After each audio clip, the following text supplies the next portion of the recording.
Felizes são os que não podem ser acusados de nada, que vivem de acordo com a lei de Deus, o Senhor. Felizes os que guardam os mandamentos de Deus e lhe obedecem de todo o coração. Felizes os que não praticam o mal, os que andam nos caminhos de Deus. Tu, ó Deus, nos deste as tuas leis e mandaste que as cumpríssemos fielmente. Como desejo obedecer às tuas ordens e cumpri-las com fidelidade. Se eu der atenção a todos os teus mandamentos, não passarei vergonha. Com um coração sincero, eu te louvarei à medida que for aprendendo os teus justos ensinamentos. Obedecerei às tuas leis. Peço-te que não me abandones nunca. Guardo a tua palavra no meu coração. Como pode um jovem conservar pura a sua vida? É só obedecer teus mandamentos.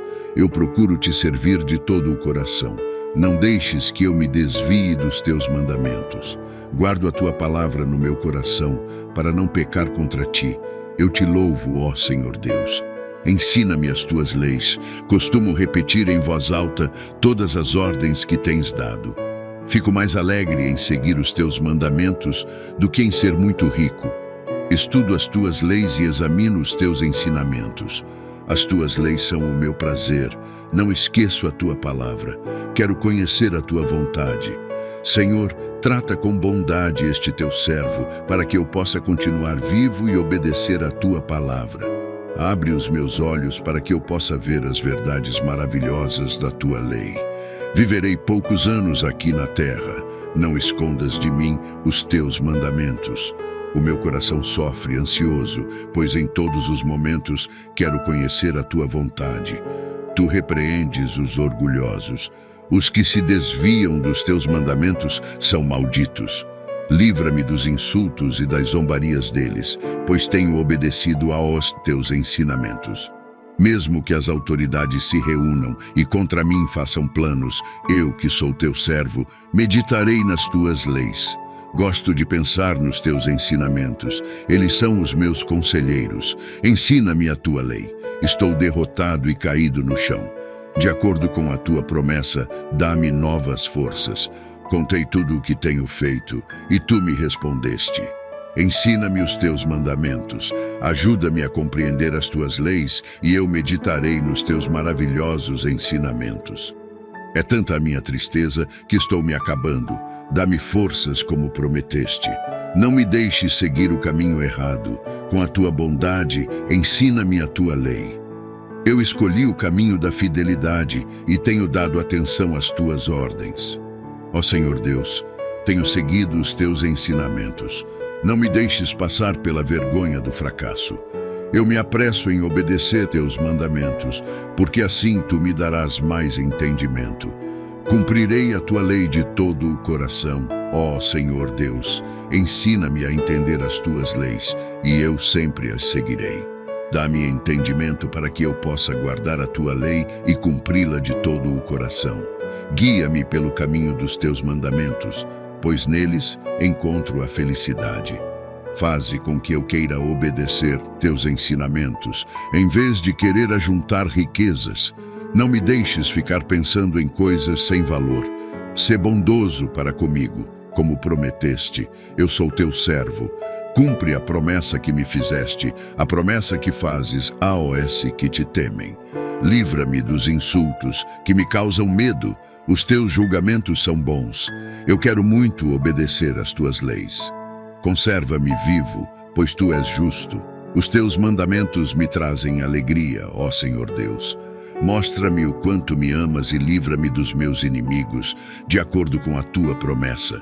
Então saberei responder aos que me insultam, pois eu confio na tua palavra. Ajuda-me a falar sempre a verdade, pois a minha esperança está nos teus julgamentos. Todos os dias obedecerei a tua lei. Eu sempre a cumprirei. Viverei à vontade, livre de perigos, porque tenho procurado seguir os teus ensinamentos. Anunciarei aos reis as tuas ordens e não ficarei envergonhado. Os teus mandamentos me trazem alegria, pois eu os amo. Respeito e amo os teus mandamentos e medito nas tuas leis. A tua promessa tem sido a minha esperança. Lembra da promessa que fizeste a mim, este teu servo, a promessa que tem sido a minha esperança. No sofrimento, eu fui consolado porque a tua promessa me deu vida. Os orgulhosos estão sempre zombando de mim, mas eu não tenho me afastado da tua lei. Eu lembro dos teus julgamentos do passado, e eles me confortam, ó Senhor. Fico muito revoltado quando vejo os maus quebrando a tua lei. Salmo capítulo 119, versículos do 1 ao 53. Não há título para este salmo, tampouco há menção do nome do autor. É o salmo mais longo, e isto é nome suficientemente distintivo. Não é apenas longo, pois se destaca igualmente em amplitude de pensamento, profundidade de significado e transcendência de fervor. Muitos leitores superficiais supõem que o cântico arpeja em uma única corda e fervilha em repetições piedosas e redundâncias, mas isto surge da superficialidade da mente do próprio leitor. Aqueles que estudaram este hino divino e observaram cuidadosamente cada uma de suas linhas ficaram impressionados com a variedade e profundidade do pensamento. Quanto mais se estuda o texto, mais revigorado ele se torna. Não há nele palavra improdutiva, as uvas deste cacho estão praticamente estourando cheias do novo vinho do reino. Vez após outra clamamos enquanto o estudávamos. Oh, que profundidades! Contudo, estas profundidades estão encobertas sob uma aparente simplicidade, como Agostinho disse sabiamente, e isto torna a exposição ainda mais árdua. Acreditamos que Davi tenha escrito este salmo. É dravídico no tom e na expressão e corresponde à experiência de Davi em muitos pontos significativos. A maioria lê sua Bíblia como vacas que estão sobre o pasto alto e pisoteiam as flores e ervas mais finas. Deve-se temer o fato de que nós, muito frequentemente, fazemos o mesmo. Notas relacionadas ao Salmo como um todo. Este salmo é chamado de alfabeto do amor divino, o paraíso de todas as doutrinas, o armazém do Espírito Santo, a escola da verdade e o profundo mistério das Escrituras, onde a completude da disciplina moral de todas as virtudes reluz vivamente.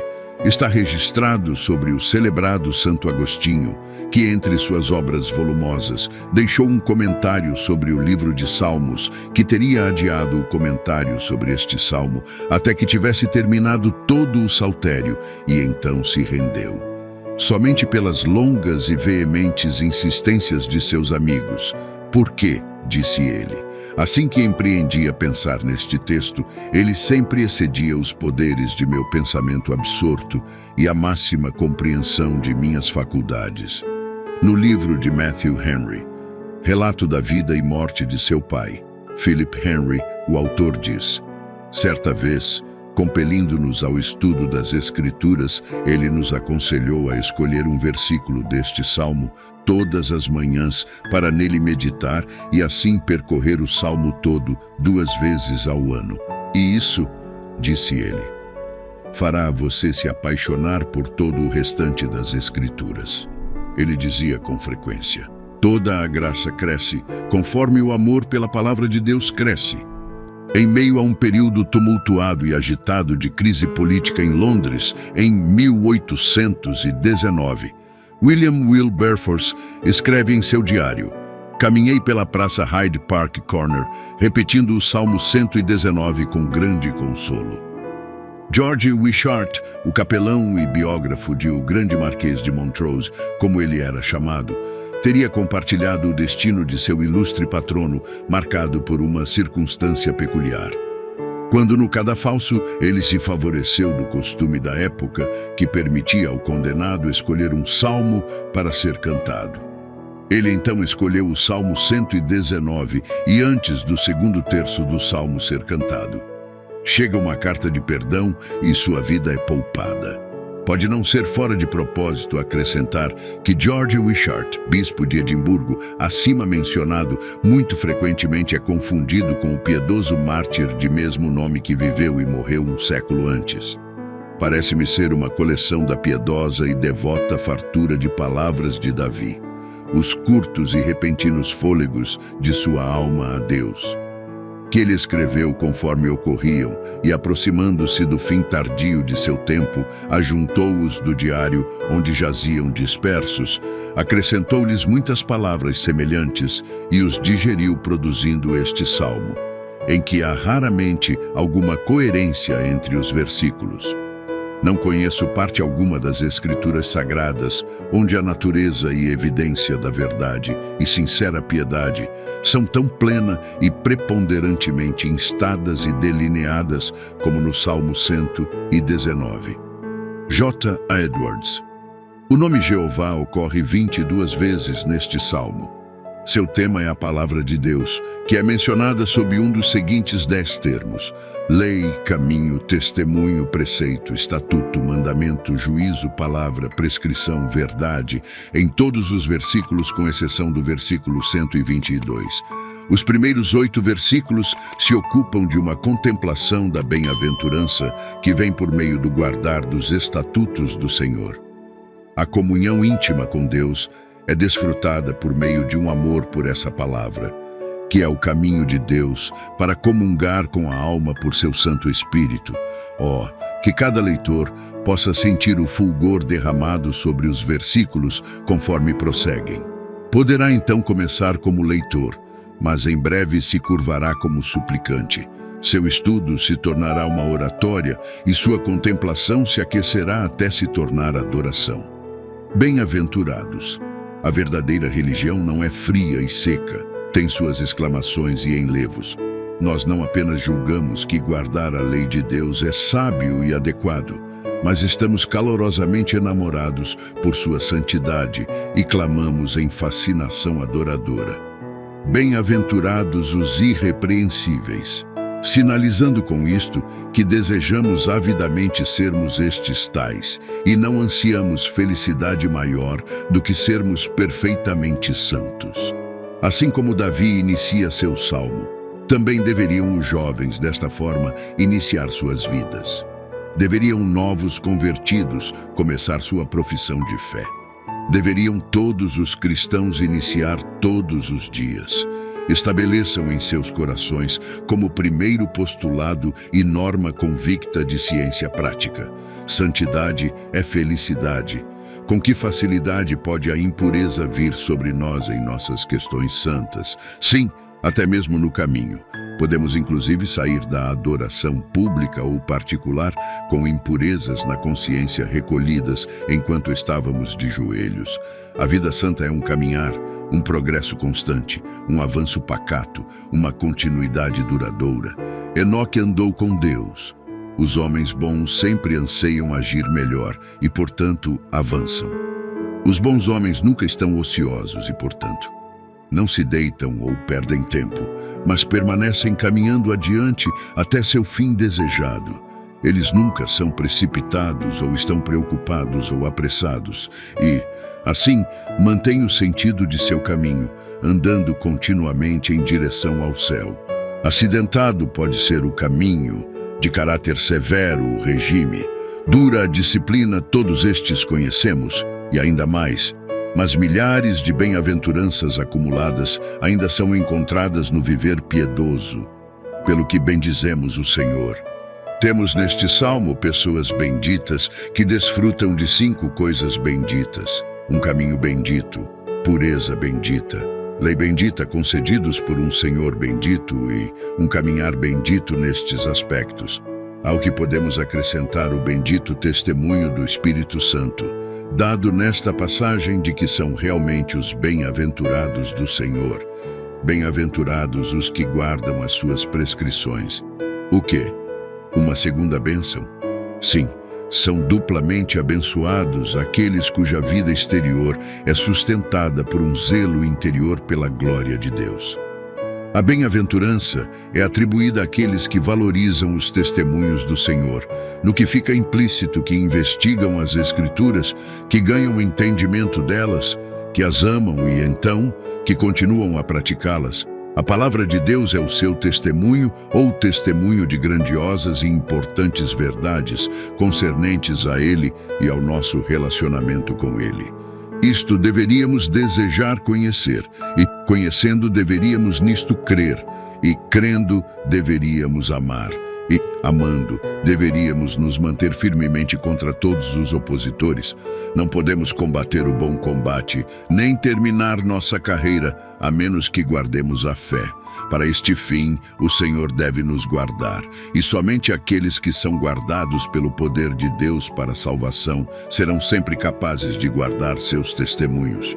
Se a palavra de Deus não fosse mais do que uma lei, ainda estaríamos sujeitos a obedecê-la, porque somos suas criaturas. Mas considerando que é também um testemunho de seu amor, em que, como um pai, ele testemunha seu favor em relação a OS, seus filhos, somos duplamente indesculpáveis se não a acolhermos alegremente. W. Cowper. E a buscam de todo o coração. Veja o crescimento que estas sentenças indicam.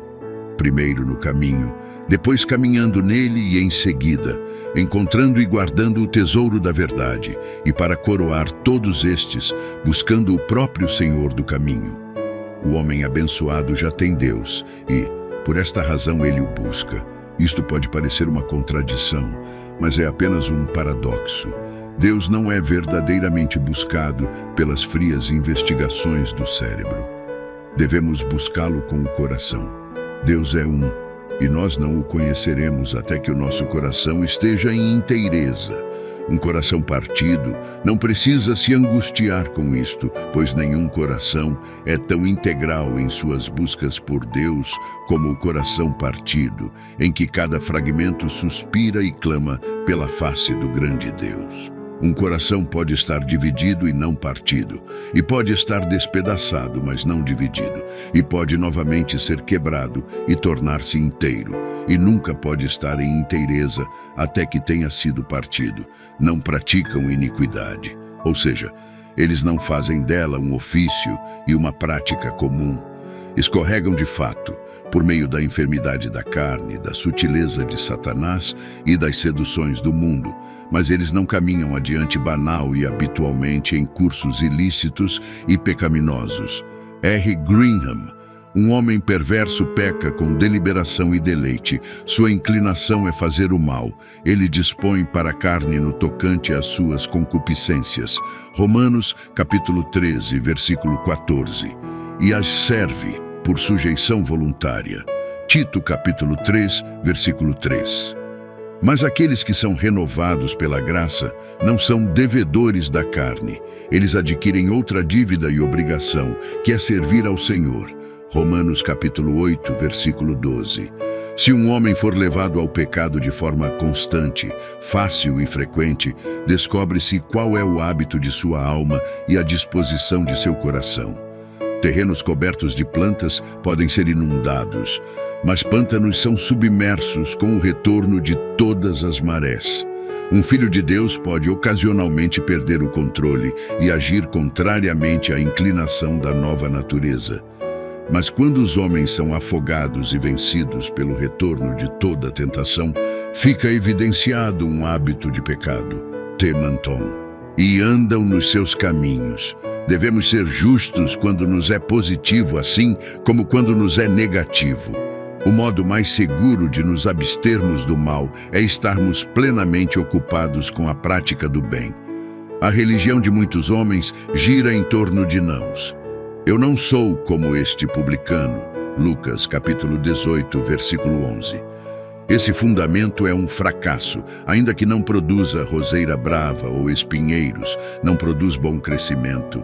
Não é lançado no inferno apenas o servo rebelde, que espanca seu companheiro, que comeu e bebeu e comeu com os bêbados, mas o servo ocioso, que envolveu seu talento em um guardanapo.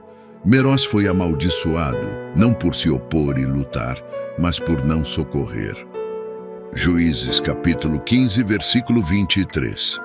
O homem rico não retirou o alimento de Lázaro, mas não deu a ele suas migalhas. Muitos dirão, não tenho outros deuses. Mas diga-me, você ama, reverencia e obedece ao verdadeiro Deus? Nós nos esquecemos dos pecados de omissão. Se não somos bêbados, adúlteros e pessoas profanas, não pensamos no que é omitir respeito a Deus e reverência à sua santa majestade. Tu ordenaste os teus mandamentos para que os cumpramos à risca.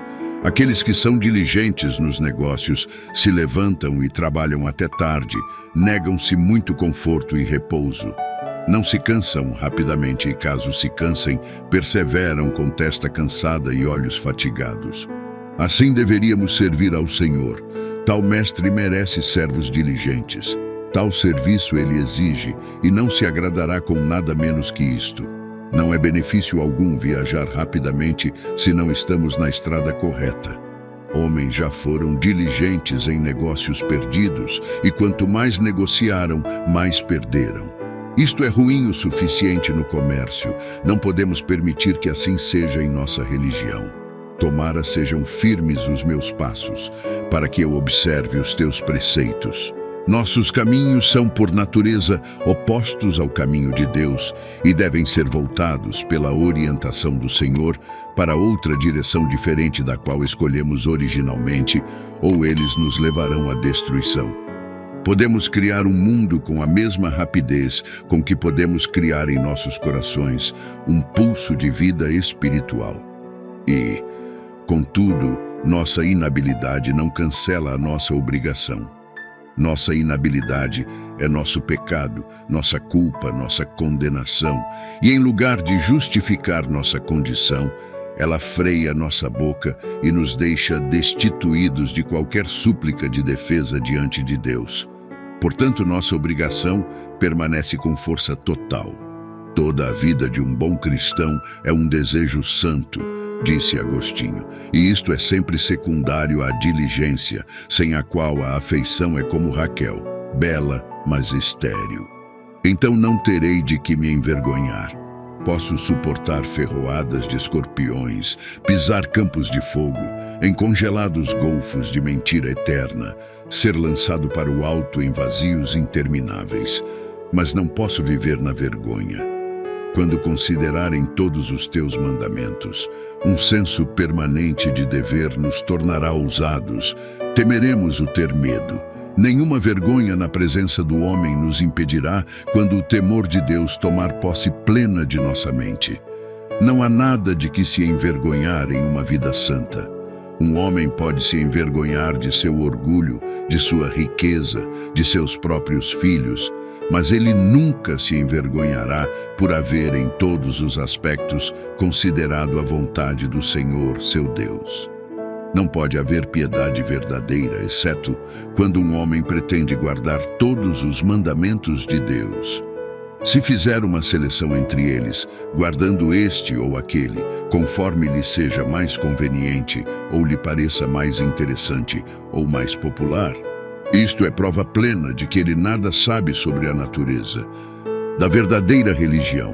Uma criança não tem respeito adequado por um pai se o obedece somente quando serve seus caprichos ou sua conveniência. E homem algum pode ser um piedoso a menos que tenha o intuito, em toda honestidade, de guardar todos os mandamentos de Deus, de submeter-se à sua vontade em tudo. Saul matou todos os amalequitas exceto um, e essa única exceção no caminho da obediência universal marcou a fragilidade de sua profissão. Custou-lhe seu trono e colocou-o sob o terrível desprazer de seu Deus. E assim, o pé ou a mão ou o olho direito, os membros corruptos e não mortificados, levam o corpo todo ao inferno. Reservas são o cancro da sinceridade cristã. Render-te-ei graças. Nós louvamos quem consegue adestrar um cão, um cavalo, isto ou aquilo, mas para nós, jumentos, aprendermos a vontade de Deus, como andar satisfatoriamente diante dele, isto deveria ser reconhecido por nós como grande misericórdia de Deus. Não me desampares jamais. Ser abandonado para que descubramos nossa fraqueza é tribulação suficiente. Ser desamparado por completo seria ruína e morte. Esconder o rosto em um pouco de ira por um momento nos reduziria. Um abandono definitivo nos colocaria, em última instância, no inferno mais profundo.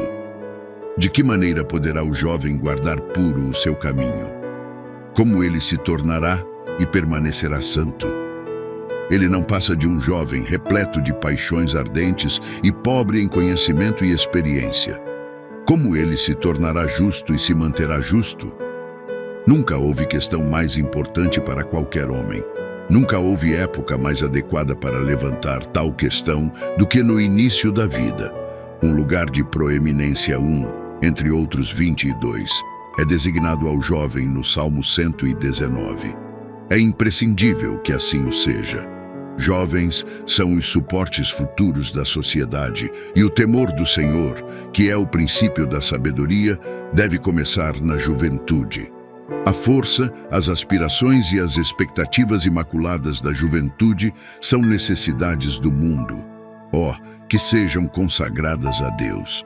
A questão em si demonstra que seu coração não está em estado de corrupção. O desejo está presente, a direção é necessária. A inquirição é: como um jovem poderá manter um caminho puro, uma linha pura de conduta neste mundo corrompido? Deve ser seu mapa, e você deve exercitar grande vigilância para que seu caminho esteja de acordo com as direções deste mapa. Você deve observar sua vida diária, assim como estudar sua Bíblia, e deve estudar sua Bíblia para que possa observar sua vida diária. Tendo o maior cuidado possível, um homem pode se desviar caso o seu mapa o desoriente. Mas tendo o mapa mais preciso, ele ainda pode perder seu caminho e não observar o mapa. O caminho estreito nunca foi alcançado por acaso, e nenhum homem desatento poderia jamais ter uma vida santa. Podemos pecar sem pensar, precisamos apenas negligenciar a grande salvação e arruinar nossa alma, mas para obedecer ao Senhor e caminhar com integridade, será necessário todo o nosso coração, alma e mente. Que os negligentes se lembrem disto.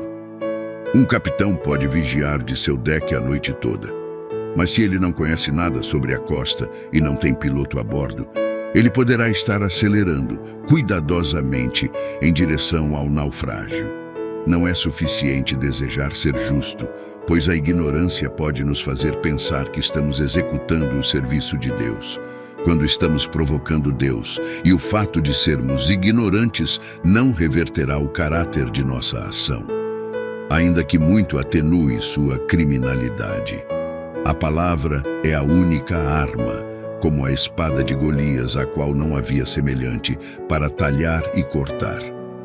Este inimigo obstinado que são nossas luxúrias.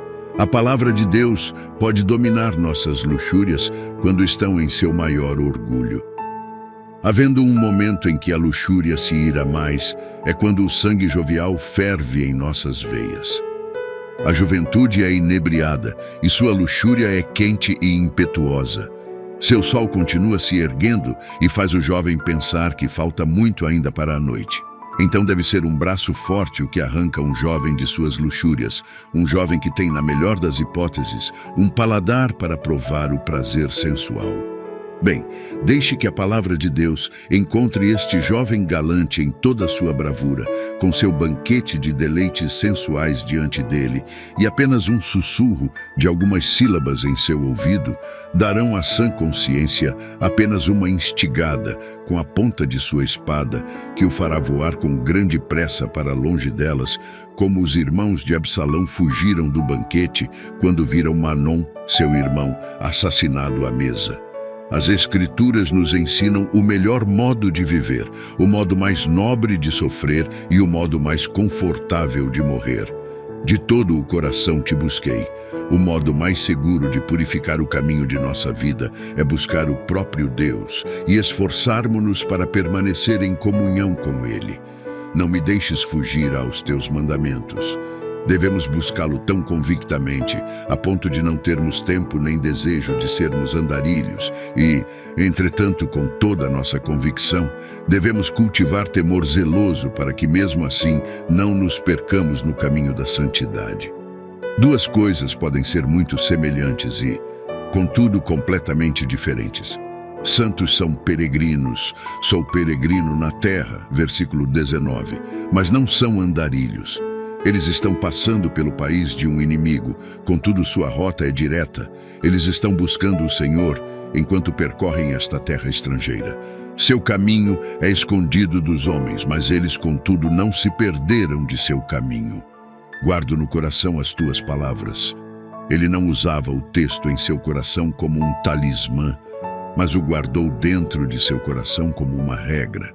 Há uma grande diferença entre cristãos e mundanos. O mundano tem seus tesouros em joias que não fazem parte dele. O cristão os tem dentro de si. Também não há receptáculo algum no qual se possa receber e guardar a palavra de consolação, senão o coração somente.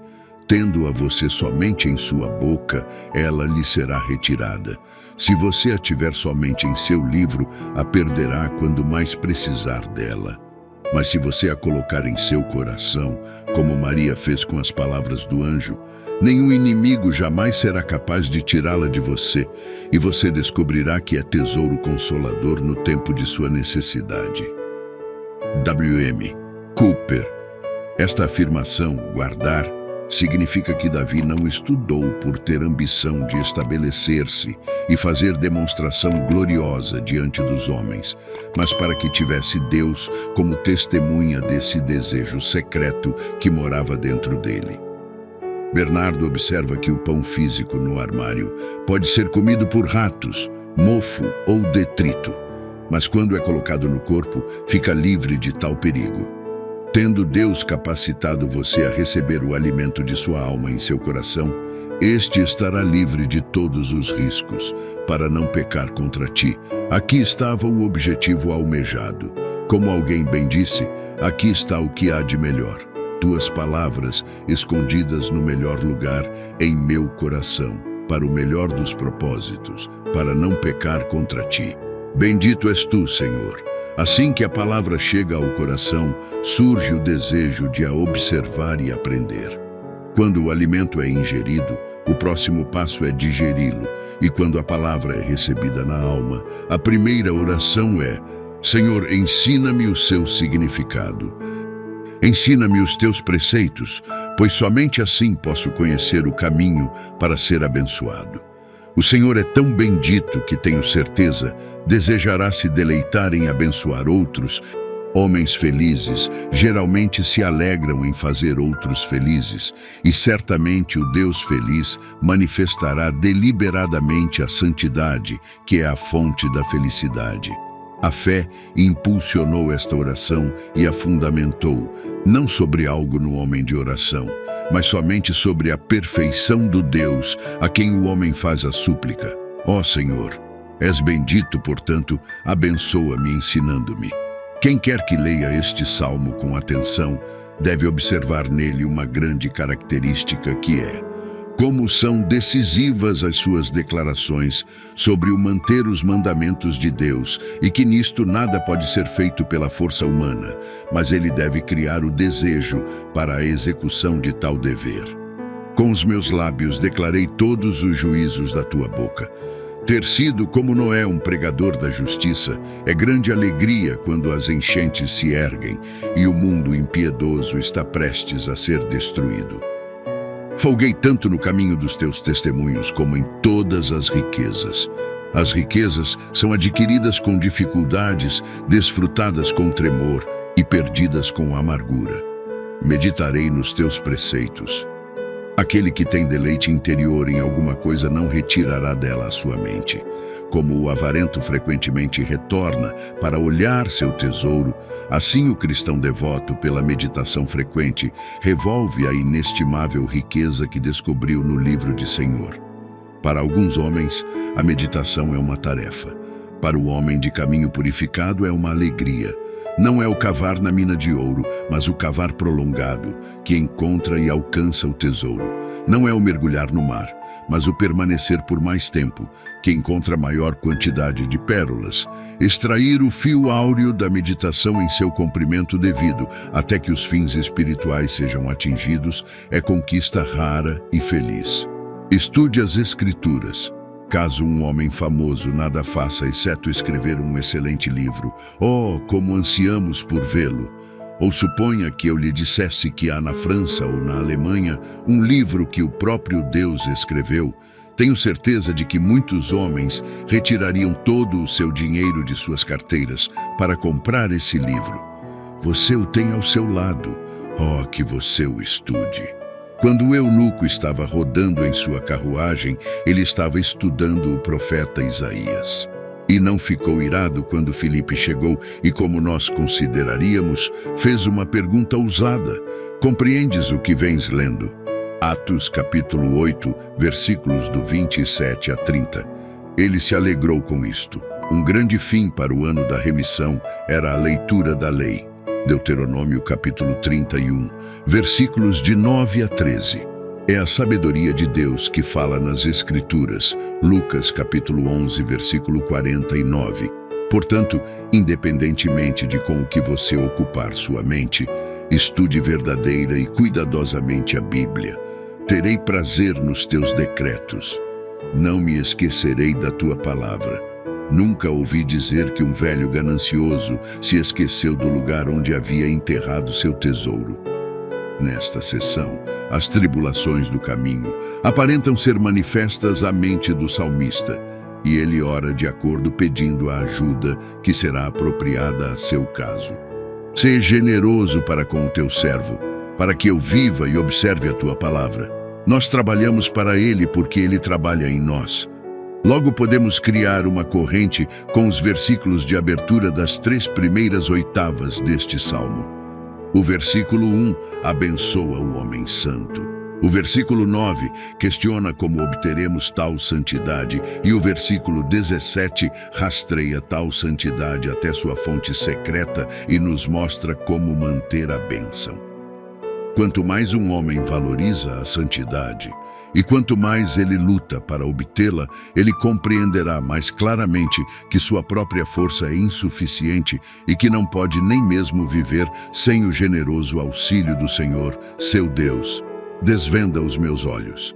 Aqueles que expressam seus próprios sonhos como vindos do Espírito e da luz divina, não nos fornecem mistério, mas mostra opiniões portentosas. Eles não nos demonstram coisas admiráveis da lei de Deus, mas os prodígios de seu próprio cérebro. Infelizes malogros que morrem assim que vem a luz. O salmista não pede nenhuma nova revelação. Estava nas mãos de Deus concedê-la, e ele o fez em seu tempo devido àqueles antigos cristãos. Mas a todos eles, em todas as ocasiões, foram-lhes concedido o suficiente para os propósitos da vida. O pedido não é por mais, mas para que ele possa empregar bem aquilo que possui. Pode-se observar adicionalmente que o salmista não pede uma nova capacidade. Os olhos já estão ali e precisam apenas ser abertos. Não é a outorga de um poder novo e sobrenatural que capacita um homem a ler a Bíblia para seu benefício, mas o vivificar de um poder que ele já possui. Um homem jamais crescerá no conhecimento da palavra de Deus, esperando ociosamente por algum novo dom de discernimento, mas em usar diligentemente aquilo que Deus já lhe outorgou e utilizar, ao mesmo tempo, todos os outros auxílios que estão a seu alcance. A grande razão por que homens não sentem o poder e a beleza da Bíblia é espiritual. Eles não percebem o grande mal para o qual a Bíblia é cura e não têm coração para as bênçãos que ela oferece para outorgar. O filme de uma natureza caída passa por seus olhos enquanto leem, obscurecidos de entendimento, alheios à vida de Deus. Efésios capítulo 4, versículo 18. Todos os poderes nunca encontrarão a verdadeira chave para a Bíblia até que os pensamentos de pecado e redenção entrem no coração e sejam colocados no centro do livro. As maravilhas. Muitos foram os sinais e milagres que Deus forjou no meio do povo de Israel e que eles não compreenderam. Qual foi a razão? Moisés nos diz expressamente qual era. Porém o Senhor não vos deu coração para entender, nem olhos para ver, nem ouvidos para ouvir, até ao dia de hoje.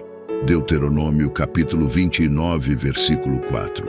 Eles tinham olho e ouvidos sensíveis, sim, tinham coração ou mente racional, mas queriam ouvido espiritual para ouvir, coração ou mente espiritual para apreender essas maravilhosas obras de Deus e nelas se aperfeiçoar.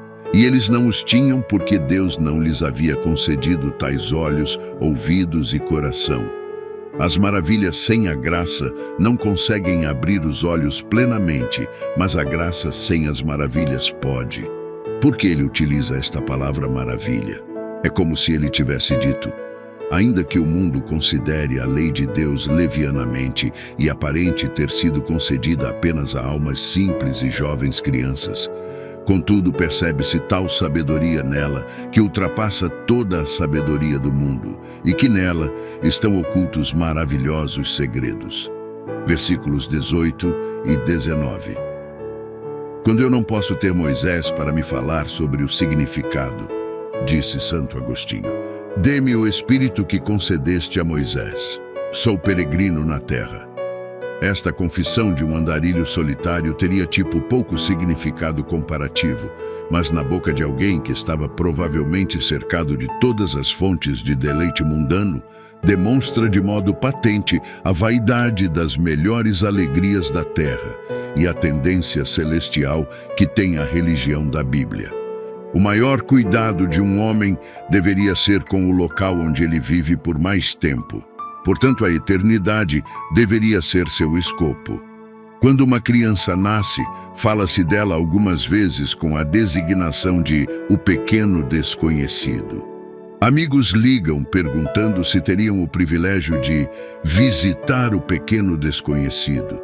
Um desconhecido de fato vem de longe, das imensidões, da presença, do toque e do ser de Deus, e vai às imensidões novamente, passando pelas incalculáveis eras da duração. Mas o pequeno desconhecido cresce e em pouco tempo começa a criar raiz vigorosa. Ele trabalha, vence, constrói, planta, compra, mantém e adquire a sensação pessoal de se tornar tão estabelecido que quase se divertiria com alguém que o descrevesse como um desconhecido. E a vida prossegue, aprofundando e ampliando em seu fluir, contendo em si múltiplos elementos e ainda multiplicando elementos de interesse. Mais e mais o homem é pego por estes, como um navio, do qual as muitas âncoras são lançadas no mar. Ele se esforça com os que lutam, regozija-se com os alegres, sente o aguilhão da honra, entra na corrida da aquisição, alterna entre ações severas e gentis, multiplica seus envolvimentos, relacionamentos, suas amizades, seus amigos e então logo, quando após tais preparações, a vida deveriam estar em pleno início e abrindo-se em uma planície grande, tranquila e ensolarada, eis que as sombras começam a cair, o que sinaliza muito certamente que a vida se aproxima rapidamente de um fim. A voz que cedo ou tarde todos devem ouvir está chamando o pequeno desconhecido que há pouco nasceu, cuja primeira lição se encerrou e que agora é chamado para passar pela porta chamada morte, entrando em outra escola, e o desconhecido não está pronto. Ele lançou tantas âncoras que se prenderam tão fortemente no solo, de modo que erguê-las não será questão insignificante. Ele está estabelecido, não tem o cajado do peregrino nas mãos, e seus olhos, familiarizados o suficiente com os entornos, que não estão acostumados com o caminho ascendente adiante, não conseguem mensurar tão bem a altitude da montanha ou calcular a longa distância. O progresso do tempo tem sido muito mais célere do que o progresso de seu pensamento. Infelizmente, ele cometeu um grande erro. Ele deu atenção às coisas que se veem e se esqueceu das coisas que não se veem. E as coisas que se veem são temporais e com o tempo são extintas, enquanto as que não se veem são eternas. Então há pressa, confusão e aflição nas últimas horas e no partir. Agora tudo isto pode ser prevenido, de tudo isto se pode escapar completamente, se um homem apenas disser: sou peregrino na terra, não escondas de mim os teus mandamentos. Consumida está a minha alma por desejar incessantemente os teus juízos. A palavra de Deus é um código de justiça do qual não há como apelar. Este é o juiz que acaba com a disputa em que astúcia e razão falam. Nosso guia em caminhos rotundos da vida, nosso escudo quando dúvidas assaltam. Davi tinha tal reverência à palavra e tal desejo de conhecê-la e de ser conformado a ela que seus anseios lhe causaram certo desgosto que aqui ele expõe em súplica a Deus. O ansiar é a alma da oração, e quando a alma anseia até que se parta, não será longa a espera até que a bênção seja concedida. Incessantemente, alguns valorizam a palavra durante a adversidade, quando não tem nenhum outro consolo sobre o qual viver. Daí podem se satisfazer em estudar a palavra para consolá-los quando em sua angústia. Mas quando estão bem em tranquilidade, a desprezam. Mas Davi fazia uso dela incessantemente. Na prosperidade, para torná-lo humilde, na adversidade, para consolá-lo. Na primeira, para livrá-lo do orgulho. Na segunda, para livrá-lo do desespero. Na aflição, a palavra era seu vigor. Na intensificação do mundano, era seu antídoto. E assim seu coração era incessantemente carregado com a palavra, seja por uma necessidade ou outra. Quantos poucos há até mesmo entre os servos de Deus que sabem alguma coisa sobre o intenso sentimento de devoção aqui expresso. O que nossos corações frios e obstinados se aquecessem e submetessem à graça divina para que nós estivéssemos prontos a nos prostrar por razão do anseio que teríamos incessantemente pelos julgamentos de nosso Deus. Quão adequados são nossos melhores sentimentos! Se hoje ascendermos ao monte da comunhão com Deus, amanhã correremos o risco de estarmos novamente enredados com as questões da terra. Como são felizes aqueles cujos corações são incessantemente cheios com anseios por comunhão com o grande e glorioso objeto de seu amor. Repreendeu os soberbos, os malditos. Homens soberbos são homens malditos. Ninguém os abençoa e eles em pouco tempo se tornam fardos para si mesmos. Em si mesmo, o orgulho é uma praga e um tormento. Ainda que maldição alguma viesse da lei de Deus, parece haver uma lei da natureza que prescreve que homens orgulhosos devem ser homens infelizes. Isto levou Davi a abominar o orgulho. Ele temia a repreensão de Deus e a maldição da lei. Os pecadores orgulhosos de seus dias eram seus inimigos, e ele se alegrava com o fato de que Deus participava da querela tanto quanto ele. Caso os orgulhosos escapem aqui, como algumas vezes escapam, no futuro não escaparão. Pois abominável é ao Senhor todo arrogante de coração. Provérbios capítulo 16, versículo 5. Deus não o suportará. Salmos 101, versículo 5. E o que dizer disto? O Senhor destruirá o orgulhoso. Os próprios pagãos idealizaram os gigantes orgulhosos, atingidos pelo trovão do céu. Ora, se Deus não poupou os anjos, a quem ele colocou nos mais altos céus, mas, por seu orgulho, precipitou-os no inferno, quanto menos ele poupará o pó e as cinzas orgulhosos dos filhos dos homens. Antes, os lançará do auge de sua elevação terrena para o fundo do calabouço infernal.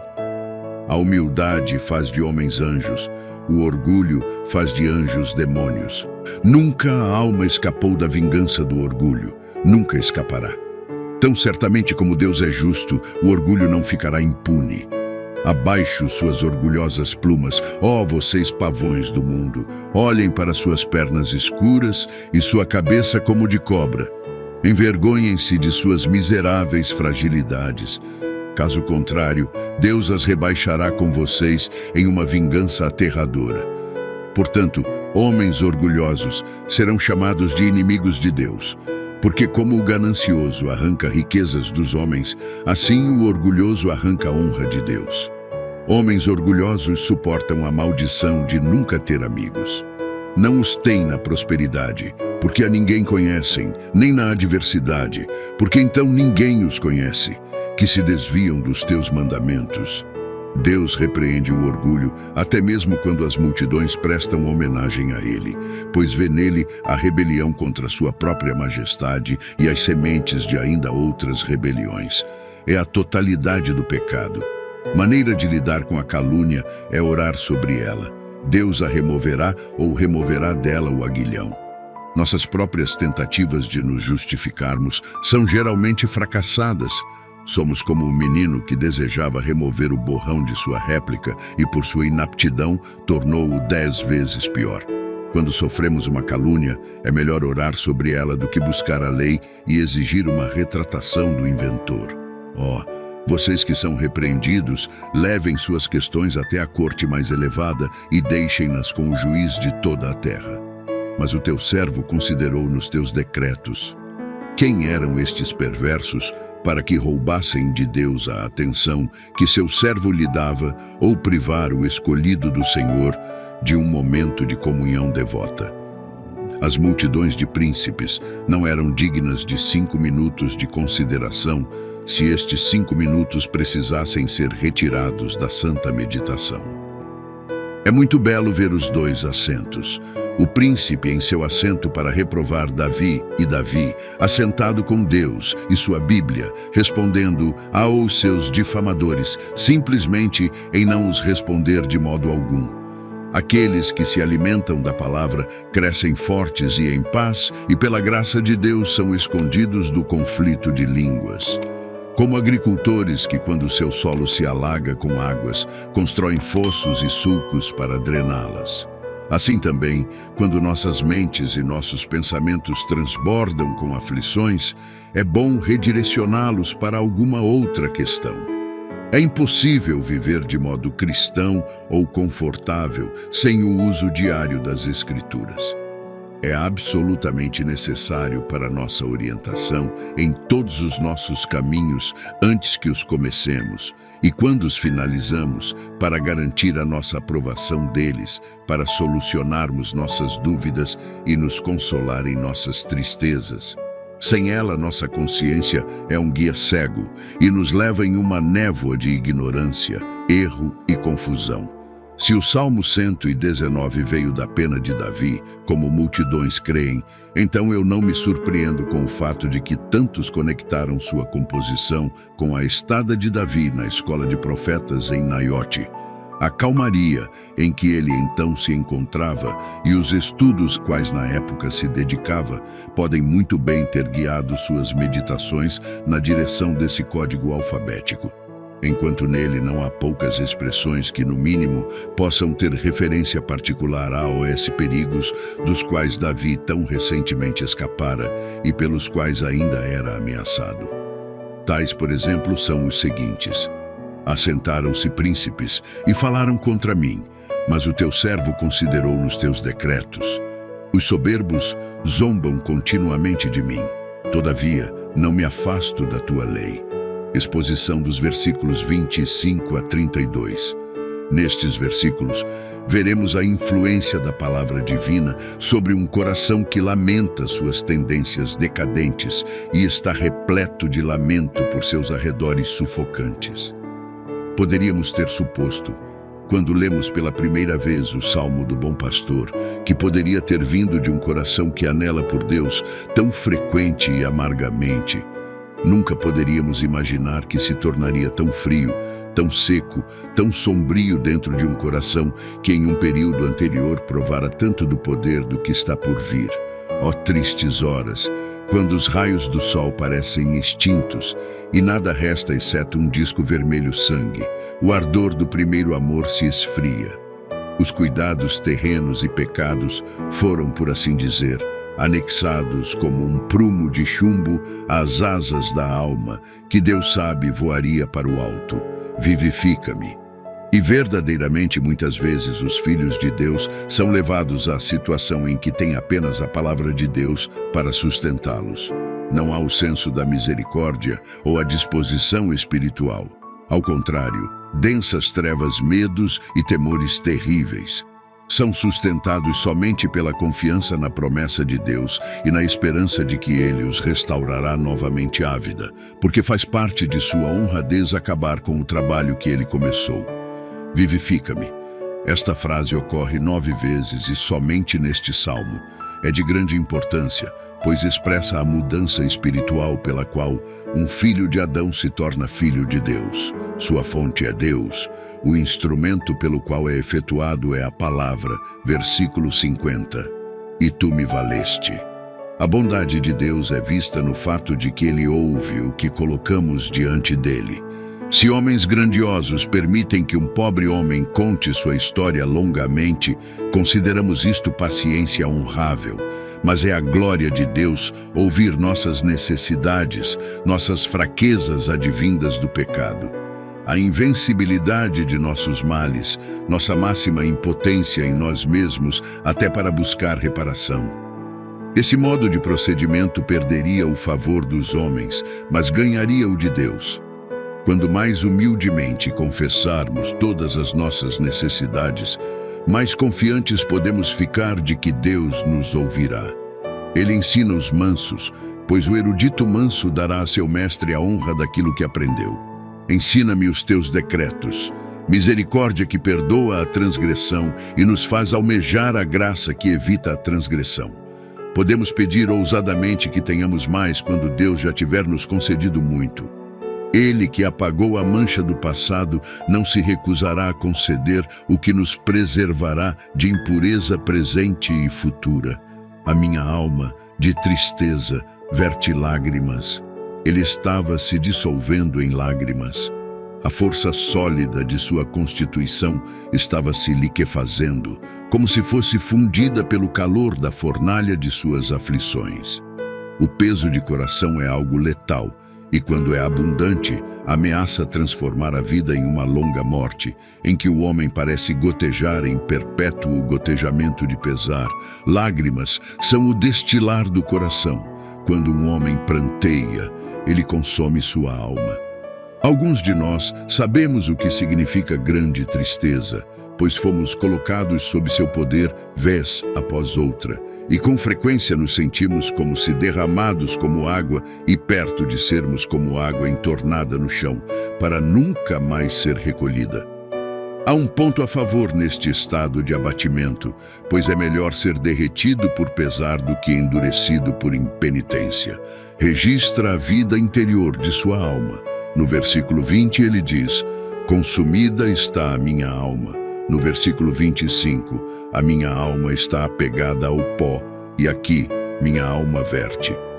Mais adiante, no versículo 81, ele clama: desfalece-me a alma. No 109, a minha alma está de contínuo nas minhas mãos. No 167, a minha alma tem observado os teus testemunhos.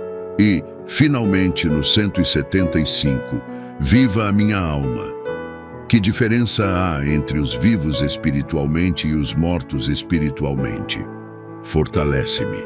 Gesênios traduz isto da seguinte forma: ouvida. É uma súplica para que o desperdício da vida concede vida. Afasta de mim o caminho da falsidade. Quando qualquer um de nós tem um início bom, imediatamente acreditamos que somos muitos elevados. Nunca refletimos sobre orar mais a Deus, quando Ele nos demonstra favor suficiente para servir às nossas mudanças. Mas se tivermos executado qualquer pequena atitude, nós eventualmente nos elevamos e maravilhamos com nossas grandes virtudes, pensando imediatamente que o diabo em nada mais pode nos vencer. Toda a vida de pecado é uma mentira do início ao fim. A palavra mentira ocorre 8 vezes neste salmo em hebraico. E favorece-me com a tua lei. Homens santos não conseguem rever seus pecados sem lágrimas, nem prantear por eles sem suplicar que sejam salvos de ofensa adicional. Escolhi o caminho da verdade. Aqui você tem o trabalho de uma alma graciosa. Isto é mais do que sentar-se e ouvir a palavra, não ter objeção alguma àquilo que você ouve. Tal ouvir é tudo o que pode ser afirmado sobre a generalidade dos ouvintes do Evangelho, embora acrescentemos que ninguém está mais pronto para ser pego por caminhos falsos e fáceis de salvação, pois concordam com tudo o que ouvem. O homem de Deus atinge uma nota mais elevada espiritual, ele vai até a escolha de algo. Ele escolhe o caminho da verdade e não pode evitar de escolhê-lo.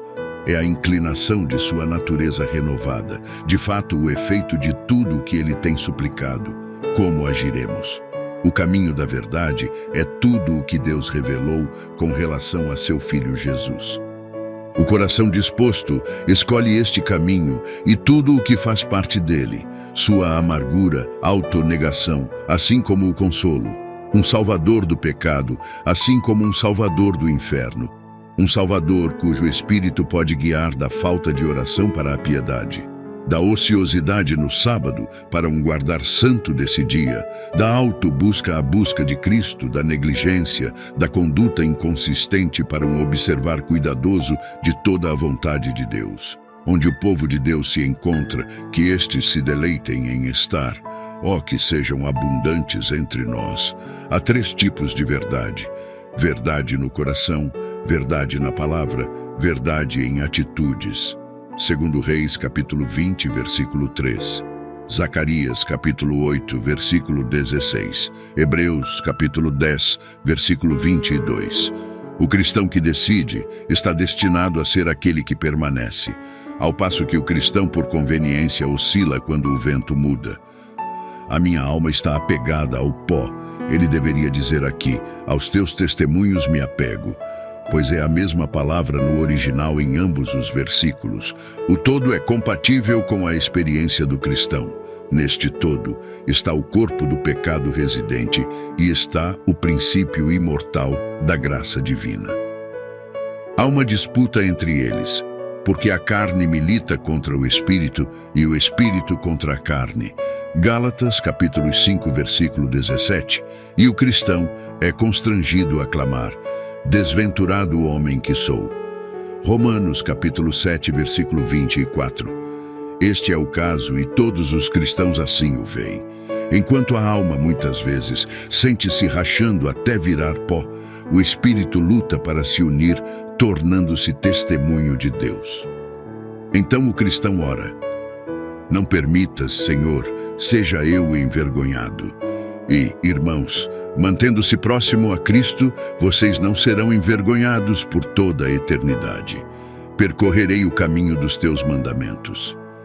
Quando um homem se decide a fazer algo, ainda que seja contrariado e empurrado, ele aceita pacientemente e continua sem permanecer para debater a questão. Um movimento lento é facilmente interrompido, enquanto o veloz passa por cima daquilo que o opõe. Assim é quando homens correm e não se cansam no serviço de Deus. E por último, o prêmio exige que se corra. Correi de tal maneira que o alcanceis. 1 Coríntios, capítulo 9, versículo 24. Quando me alegrares o coração. Note como o coração tem sido mencionado até este ponto. Todo o coração. 2. Integridade de coração. 7. Guardo no coração. 11. Alegrares o coração. Há muitas alusões mais adiante e todas estas servem para demonstrar que tipo era a religião de Davi. Religião de obra no coração. Uma das grandes deficiências de nossa era é o fato de que cabeças contam mais que corações, e os homens estão muito mais preparados para aprender do que para amar, ainda que de forma alguma não anseiem por qualquer um deles. Me alegrares o coração, ou dilatares a saber com júbilo. É óbvio observar a propriedade filosófica com que esta expressão é aplicada, considerando que o coração é dilatado. O pulso, por consequência, fica forte e intenso, com a exultação de alegria, assim como de orgulho. Certamente um templo para o grande Deus, como nosso coração deveria ser belo e vasto. Se desejamos que Deus habite em nosso coração e espalhe sua influência, devemos abrir espaço para Deus em nossa alma, por maior amplitude de fé e de expectativa. O homem rico pensou em ampliar seus celeiros quando o seu estoque aumentou. Lucas 12. Assim deveríamos nós esticar as cortinas das tendas e da habitação de Cristo, ter expectativas maiores de Deus se desejamos receber mais dele. As embarcações falharam antes que o óleo falhasse. Não somos limitados em Deus, mas em nós mesmos. Pela escassez de nossos pensamentos, não abrimos espaço para Ele, nem o engrandecemos. A minha alma engrandece ao Senhor. Lucas, capítulo 1, versículo 46. A fé de fato engrandece a Deus. Como podemos fazer Deus mais grandioso do que Ele já é? Com relação ao ser sobre quem estamos declarando, podemos ter apreensões ainda mais magníficas e maiores da sua grandiosidade, bondade e verdade. Exposição dos versículos 33 a 40. Um senso de dependência e uma consciência de extrema necessidade permeia esta sessão, que é toda constituída de oração e súplica. C.H. Spurgeon. Ensina-me, Senhor, o caminho dos teus decretos.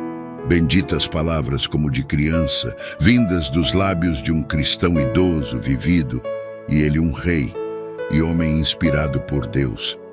Infelizmente, há aqueles que nunca serão ensinados. Como os indianos buscam seu caminho, com olhos inequívocos e passos inabaláveis, assim vigiando por qualquer desvio que pode nos desgarrar, nós deveríamos buscar o caminho que leva à vida. Versículos 33 a 40. Nesta parte, o salmista envia 9 vezes a sua petição ao seu Deus, e 6 destas vezes ele acompanha sua petição com uma razão para ser ouvido. Estas petições são as pronúncias de um coração renovado. O homem de Deus não podia evitar pronunciá-las. Tal fora o novo processo de refinamento que havia acontecido com ele, e os seguirei até o fim. O fim do qual Davi fala é o fim da vida ou a plenitude da obediência. Ele confiava na graça que o faria fiel ao máximo, nunca estabelecendo um limite e dizendo à obediência: até aqui você virá, mas não adiante. O fim de nosso guardar a lei chegará somente quando deixarmos de respirar. Nenhum bom homem pensará em estabelecer uma data e dizer: é suficiente, agora posso descontrair minha vigília e viver segundo o modo dos homens. Como Cristo nos ama até o fim, assim devemos servi-lo até o fim. O fim do ensino divino é que possamos perseverar até o fim. Dá-me entendimento. Isto é o que nos coloca em dívida com Cristo, pois o Filho de Deus é vindo e nos tem dado entendimento. E João capítulo 5, versículo 20. O entendimento é o piloto e guia de todo o homem, a aptidão que se senta no leme da alma. Mas como o guia mais perito pode equivocar-se no escuro, assim ocorre com o entendimento quando carece da luz do conhecimento. Não é bom proceder sem refletir. Provérbios capítulo 19, versículo 2. Nem a vida é boa, nem as condições externas seguras. Efésios capítulo 4, versículo 18. O meu povo está sendo destruído, porque lhe falta o conhecimento. Oséias capítulo 4, versículo 6. De todo o coração, quando o mundo, o prazer, a ambição, o orgulho, o desejo de riquezas e o amor impuro desejam uma parte de nós, podemos nos lembrar de que não temos afeições das quais dispor sem a licença de Deus. Tudo é dele e é sacrilégio roubar ou reter de Deus qualquer parte que seja. Deverei alienar o que é de Deus para satisfazer o mundo, a carne e o diabo? Guia-me pela vereda dos teus mandamentos, pois nela me comprazo. O salmista não pede ao Senhor que faça por ele o que ele deve fazer por si mesmo. Ele deseja ser guiado ou percorrer no caminho do comando. Ele não pede para ser carregado enquanto jaz passivo, mas para que seja guiado. A graça não nos trata como rebanhos e pedras a serem carregados por cavalos ou motores, mas como criaturas dotadas de vida, razão, vontade e poderes ativos que são dispostos e capazes de caminharem por si só, se assim lhes for designado. Não precisamos apenas de luz para conhecer nosso caminho, mas um coração para nele andar. Não será suficiente para nosso dever ter uma compreensão nua de verdades, a menos que as acolhamos e as busquemos. Portanto, dessa mesma forma, precisamos de assistência dupla de Deus. A mente deve ser esclarecida, a vontade movida e inclinada. A obra de um cristão não está na profundidade da especulação, mas na elevação da prática, e não a cobiça. Esta é a inclinação da natureza e a graça deve rejeitá-la. Este vício é tão nocivo quanto comum, tão vil quanto miserável. É idolatria e, sendo assim, destrona Deus. É egoísta e, assim, é cruel com todos sob o seu poder. É ganância sórdida e assim venderia o próprio Senhor por peças de prata. É um pecado degradante, humilhante, endurecedor e sufocante, que seca tudo ao seu redor, que seja amável e semelhante a Cristo. Aquele que é cobiçoso é da raça de Judas e muito provavelmente acabará ele próprio sendo filho da perdição. É a criada de todos os pecados, pois não há pecado que um homem cobiçoso não use para seu ganho. Deveríamos estar alertas com todos os pecados, mas especialmente com os pecados que geram outros pecados. São Boaventura, sobre nosso salmo, diz que a cobiça deve ser odiada, banida, repudiada. Deve ser odiada porque ataca a vida da natureza. Deve ser banida porque impede a vida de graça. Deve ser repudiada porque obstrui a vida de glória. Clemente de Alexandria diz que a cobiça é a cidadela dos vícios e Ambrósio diz que é a perda da alma. O pecado entrou na mente do homem antes de tudo pelos olhos, que ainda são os portões favoritos para a entrada das seduções de Satanás. O pecado é vaidade, ganho injusto é vaidade, jactância é vaidade e, de fato, tudo o que não vem de Deus é controlado pela mesma cabeça. De tudo isto devemos nos afastar. Pode parecer uma estranha oração quando Davi diz, como se Deus interferisse em nosso olhar, ou como se não tivéssemos poder em nós mesmos para colocar nossos olhos em objetos que escolhemos. Mas não é aquilo em que nos deleitamos que nos traz deleite ao olhar? E aquilo que amamos contemplar? Então orar a Deus para que nossos olhos não vejam a vaidade é como orar pedindo graça para que não nos apaixonemos pela vaidade. Um objeto feio perde muito de sua deformidade quando olhamos para ele com frequência. O pecado segue esta lei geral e deve ser completamente evitado, até mesmo em sua contemplação, se desejamos estar seguros. Um homem deveria ser grato neste mundo por ter pálpebras e, podendo fechar seus olhos, deveria fazê-lo com frequência. Aquele que teme queimaduras deve ter atenção ao brincar com o fogo. Aquele que teme afogar-se deve manter distâncias de águas profundas. Aquele que teme a praga não deve entrar em uma casa infectada. Eles conseguiriam evitar o pecado que se apresenta quando tivessem a oportunidade de fazê-lo. É um experimento muito perigoso para um filho de Deus colocar-se na esfera de tentações sedutoras. Todo sentimento de dever, toda reminiscência de sua própria fraqueza, toda lembrança do fracasso de outros deveriam apressá-lo à maior distância possível da cena de conflito e perigo desnecessário. Seus olhos, que podem ser comportas para derramar lágrimas, não deveriam ser janelas que se abrem para luxúrias. Um olho descuidado é um indicador de um coração desprovido de graça. Lembre-se de que todo mundo morreu por uma ferida no olho. O olho de um cristão deveria ser como girassóis, que não se abrem para brilho algum, exceto o do sol. Vivifica-me. Um homem que está preso em um fosso não precisa de razão para provar que ali está, mas sim de soluções para tirá-lo dali. O melhor curso a ser escolhido por você será propor como poderá se livrar deste indesejado hóspede chamado preguiça espiritual, teu caminho, como ênfase em oposição a todos os outros caminhos, em exaltação a este acima de todos os outros, há um caminho quádruplo. Via mundo, o caminho do mundo que é espinosa, espinhoso. 2. Via carnes, o caminho da carne e este é insidiosa, pérfido. 3. Via satana, o caminho do diabo e este é tenebroso. 4. Via dominé, o caminho de Deus e este é gracioso. Confirma ao teu servo a tua promessa. Cristo se irou com seus discípulos por não se lembrarem do milagre dos pães quando passaram por obstáculos semelhantes novamente. Não compreendeis ainda, nem vos lembrais dos 5 pães.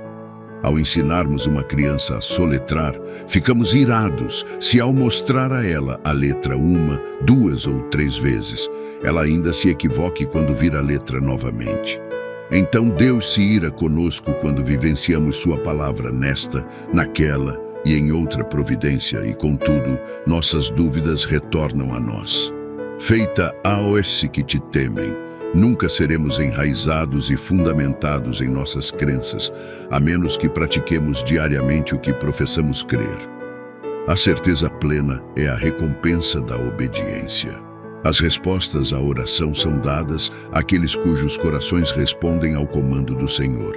Se estivermos dedicados ao temor de Deus, seremos libertos de todo outro medo, porque os teus juízos são bons. Quando os homens criticam o governo de Deus sobre o mundo, é nosso dever e privilégio nos posicionarmos por ele e abertamente declarar diante do Senhor: os teus juízos são bons. E deveríamos fazer o mesmo quando atacam a Bíblia, o Evangelho, a lei ou o nome de nosso Senhor Jesus Cristo. Mas devemos prestar atenção para que não possam levantar acusações verdadeiras contra nós ou nosso testemunho não passará de um fôlego desperdiçado. Exposição dos versículos 41 a 48. Os 8 versículos, só uma única súplica continuada pela habitação da graça em sua alma e é suportada por argumentos tão santos como se os sugerisse somente a um espírito ardendo de amor a Deus. Versículos 41 a 48. Toda esta seção consiste de petições e promessas. As petições são 2, versículos 41 e 43. As promessas são 6. Isto, entre muitas, é uma diferença entre homens piedosos e outros. Todos os homens buscam boas coisas de Deus, mas os perversos buscam e nada dão a ele em retorno, nem mesmo a promessa de algum tipo de retorno. Senhor, ele deseja misericórdia, assim como ensinamento, pois era culpado como era ignorante. Ele precisava de muita misericórdia e misericórdia variada. Consequentemente, o pedido está no plural. E a tua salvação, esta é a soma e coroa de todas as misericórdias, libertação de todo o mal, agora e para sempre. Aqui está a primeira menção de salvação no Salmo e é reunida a misericórdia, porque pela graça sois salvos. A salvação é nomeada tua salvação, atribuindo-a assim completamente ao Senhor. O nosso Deus é o Deus da salvação. Que multidão de misericórdias são aglomeradas na salvação exclusiva de nosso Senhor Jesus. Ela inclui as misericórdias que nos poupam antes de nossa conversão e nos levam a ela. Daí vem a misericórdia que convoca, misericórdia que regenera, misericórdia que converte, misericórdia que justifica, misericórdia que perdoa. Nem podemos excluir da salvação completa nenhuma dessas muitas misericórdias que são necessárias para conduzir o cristão seguro à glória. A salvação é um agregado de misericórdias incalculáveis em número, inestimáveis em valor, incessantes em aplicação, eternas em duração.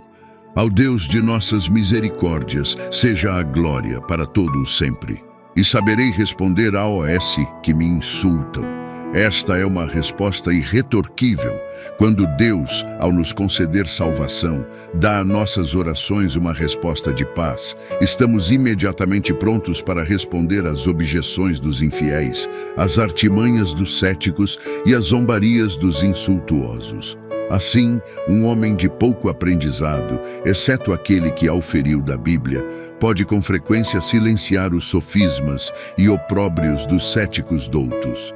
Um homem de coração simples, pura piedade, sem arma algum senão a palavra de Deus, pode com frequência estar melhor armado do que se tivesse todos os argumentos das escolas a seu comando. Hugo Cardinalis observa que há 3 tipos de criaturas que blasfemam o piedoso: os demônios, os hereges e os caluniadores. O demônio deve ser respondido pela palavra interna de humildade, hereges pela palavra externa de sabedoria, caluniadores pela palavra ativa de um bom viver. Pois confio na tua palavra, caso alguém nos repreenda por confiar em Deus, respondemos-lhes com argumentos extremamente conclusivos, quando demonstramos que Deus tem cumprido suas promessas, ouvido nossas orações e suprido nossas necessidades. Até os mais céticos são forçados a curvarem-se diante da lógica dos fatos. Não tires jamais de minha boca a palavra da verdade. Aquele que antes pregava o evangelho de seu coração está repleto de terror com a ideia de ser retirado do ministério.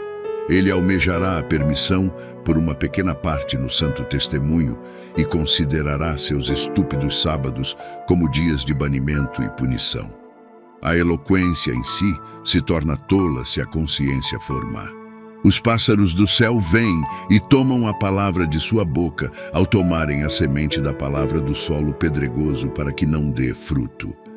Alguns de nós conhecem a dolorosa provação da indulgência dos hábitos e conversas mundanos, quando uma carência de liberdade de espírito impede-nos de nos posicionarmos com ousadia a favor de Deus.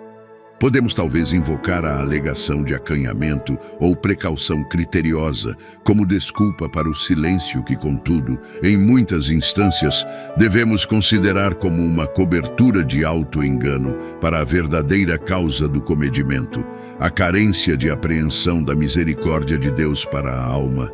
Assim, observarei de contínuo a tua lei, para todo o sempre. A linguagem deste versículo é muito enfática. A obediência perfeita constituirá uma grande proporção da felicidade celestial por toda a eternidade. E quanto mais nos aproximarmos dela na terra, mais antecipamos a felicidade no céu. E andarei com largueza, pois me empenho pelos teus preceitos. Onde quer que Deus perdoe o pecado, ele também o subjuga. Então o poder condenador do pecado é retirado, quando seu poder dominante é retirado.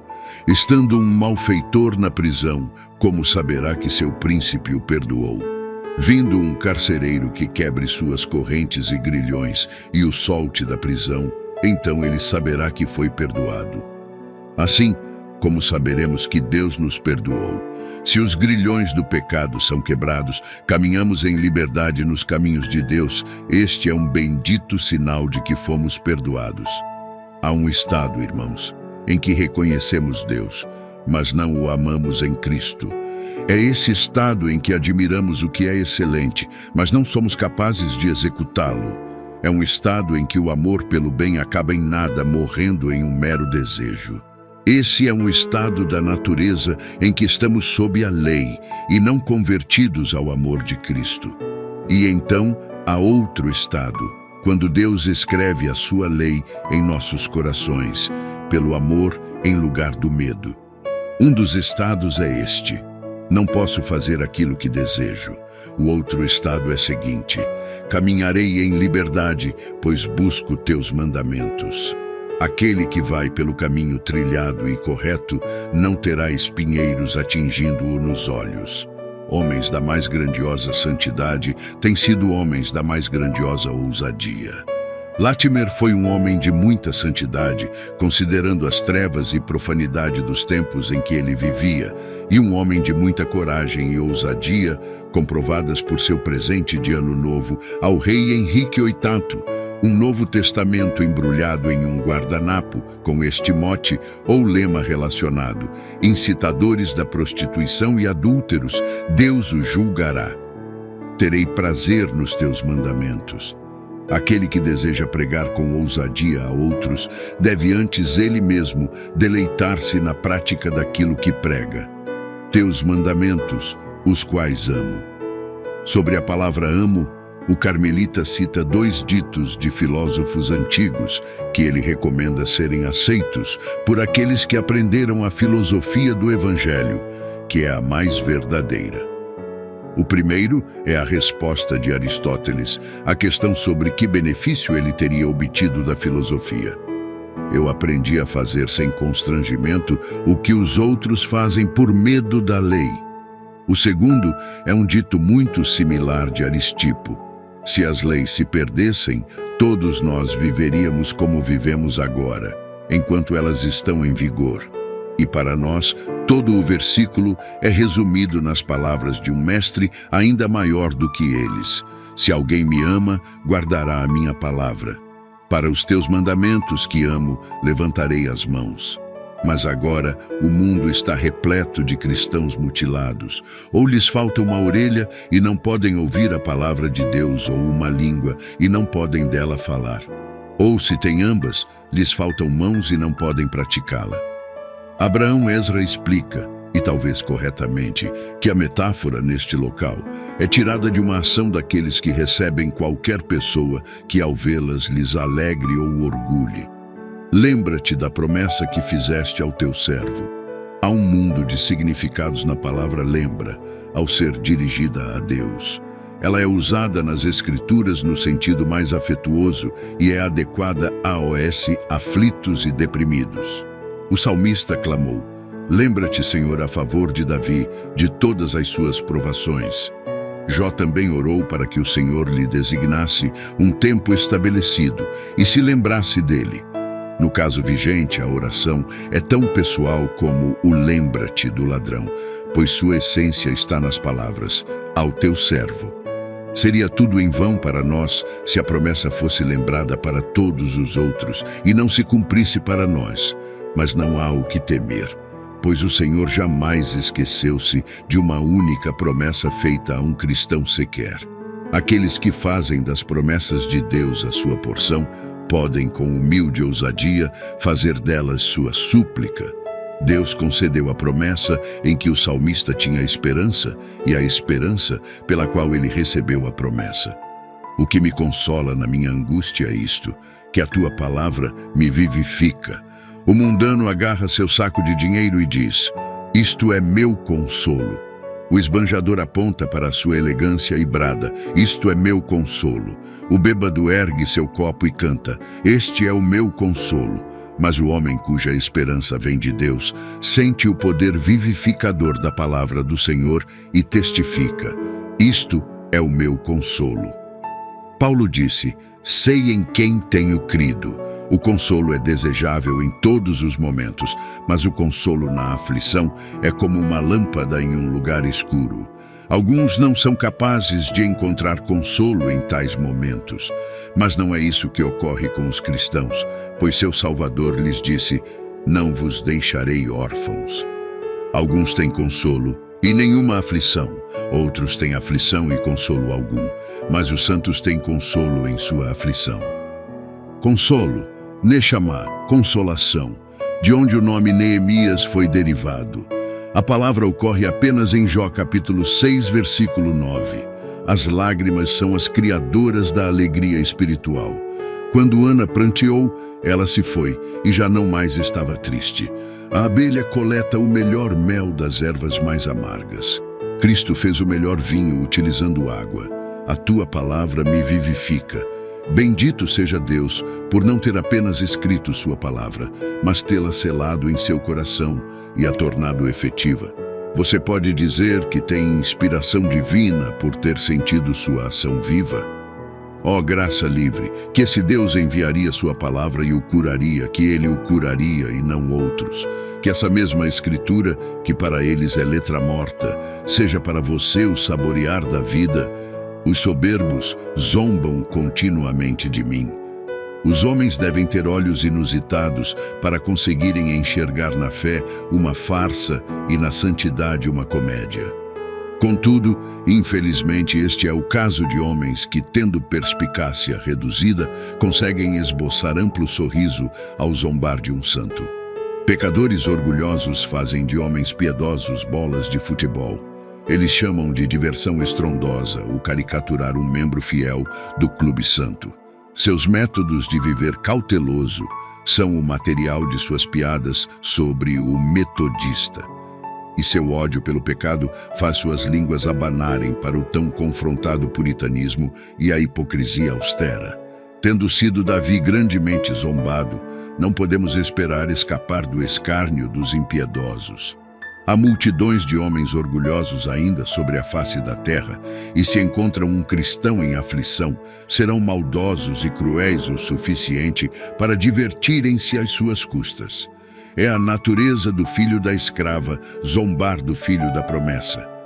Os santos de Deus se queixaram disto em todas as eras. Davi de seus muitos zombadores. Os desprezíveis o zombavam. Jó foi desdenhado por aqueles filhos, cujos pais ele teria rejeitado como companheiros dos cães de seu rebanho. Jó, capítulo 30, versículo 1. José foi apelidado de sonhador, Paulo de Tagarela, o próprio Cristo de Samaritano, e com o intento de desonrar um carpinteiro. Mical era estéril, contudo teve muitos filhos que zombavam do hábito e dos exercícios da santidade. Não pode haver um argumento maior de uma alma grosseira do que ridicularizar serviços religiosos. Corações mundanos nada conseguem ver nessas ações senão tolice e insanidade. A piedade não possui tempero, mas para os seus paladares é insípida. Grande coisa é um soldado se comportar bem sob disparos, mas é algo ainda maior um soldado da cruz ser inabalável no dia de sua tribulação. Não ferem o cristão os cachorros que latem para ele. Senhor, o sorriso dos orgulhosos não nos afligirá quando nos lembrarmos de como o Senhor tratou com seus predecessores em períodos anteriores. Ele os destruiu no dilúvio, confundiu-os em Babel, afogou-os no Mar Vermelho, os tirou de Canaã. Em todas as eras, ele mostrou o seu braço contra os arrogantes e os quebrou como vasos de oleiros. Enquanto em nossos corações bebemos humildemente a misericórdia de Deus em quietude, não ficamos sem consolo em estações de turbulência e escárnio, pois neste momento recorremos à justiça de Deus e nos lembramos de como Ele escarnece os escarnecedores. Ri-se aquele que habita nos céus. O Senhor zomba deles. Ele se lembrou de que no início, Adão, devido à transgressão da ordem divina, foi expulso de sua moradia no paraíso, e que Caim, condenado pela autoridade da sentença divina, pagou o preço de seu crime, parricida. Lembrou que Enoque foi levado ao céu por sua devoção, escapou do veneno da perversidade terrena, que Noé, que devido à justiça venceu o dilúvio, se tornou o sobrevivente da raça humana, que Abraão, devido à fé, difundiu a semente de sua prosperidade por toda a terra, que Israel, devido ao paciente suportar das tribulações, foi consagrado povo que crê pelo sinal de seu próprio nome, que o próprio Davi, devido à mansidão, tendo tido honra régia a ele concedida, foi o favorito, antes inclusive de seus irmãos mais velhos, a quem sofra de uma doença chamada lienteria, em que a carne volta tão rapidamente quanto é ingerida e não permanece no estômago, não sendo nutridos por ela. Se a palavra não permanecer na memória, não pode beneficiar. Alguns se lembram melhor de um pedaço de notícia do que uma linha das Escrituras. Suas memórias são como aqueles lagos onde os sapos vivem, mas os peixes morrem. Dores que abandonaram a tua lei. Verdades que eram divertimento para eles, causavam assombro nele. Ele ficava atônito com suas perversidades, chocado com suas presunções, alarmado com a expectativa da repentina derrota de todos eles, impressionado com o terror de suas esperadas condenações. Aqueles que são os cristãos mais firmes na convicção da punição eterna dos perversos, são os que mais se entristecem com sua ruína. Não é prova de delicadeza fechar os olhos para a terrível condenação dos impiedosos. A compaixão é melhor demonstrada em tentar salvar pecadores do que em tentar deixar a situação ao redor agradável. Oh, que ficássemos muito mais angustiados do que pensamos ser com a porção do impiedoso no lago de fogo. O plano popular é fechar os olhos e esquecer tudo isto ou fingir duvidar disto. Tive visões claras da eternidade, vi em certa medida a bem-aventurança dos piedosos e ansiei por compartilhar de seu feliz estado, assim como fui confortavelmente satisfeito que por meio da graça isto ocorrerá. Mas ó, que angústia se levanta em minha mente ao pensar de uma eternidade para aqueles que vivem sem Cristo, para aqueles que estão enganados e que levam suas falsas esperanças à sepultura consigo. A visão foi tão pavorosa que de forma alguma consegui suportá-la, meus pensamentos esmoreceram e eu disse, sob um senso mais comovido do que nunca, quem pode habitar com brasas eternas? Quem pode expressar qual é o estado de uma alma em circunstâncias tais como esta? Tudo o que possivelmente pudermos dizer sobre isso fornece uma simples representação muito débil da situação. É inexprimível e inconcebível, pois quem conhece o poder da ira de Deus? Que pavoroso é o estado daqueles que estão diariamente, em todas as horas, correndo o risco de sofrer com esta grande ira e miséria infinita. Este é o caso sombrio de toda a alma nesta congregação, que não é nascida de novo, ainda que moral e rigorosa, sóbria e religiosa, elas possam ser. Oh, que você considerasse isto sendo velho ou jovem. Há motivo para pensar que há muitos nesta congregação, agora ouvindo este discurso, que de fato serão os sujeitos desta exata miséria por toda a eternidade. Nós não sabemos quem são estes, ou onde estão sentados, ou que pensamentos têm agora. Pode ser que estejam agora confortáveis e ouçam estas coisas sem muita perturbação e adulam-se por não serem estas pessoas, prometendo a si mesmas que escaparão. Se soubéssemos que havia uma pessoa, e somente uma, em toda a congregação, que fosse o sujeito dessa miséria, que coisa terrível seria pensar nisto. Caso soubéssemos quem seria essa pessoa, que visão terrível seria vê-la. O restante da congregação deverá levantar um lamento e chorar amargamente por ela. Mas infelizmente, em vez de uma, quantas mais se lembrarão deste discurso no inferno? Davi lamentava, não porque ele estivesse sendo atacado, mas porque a lei de Deus fora abandonada. E lamentava a condenação daqueles que assim agiam, porque estão perdidos para Deus.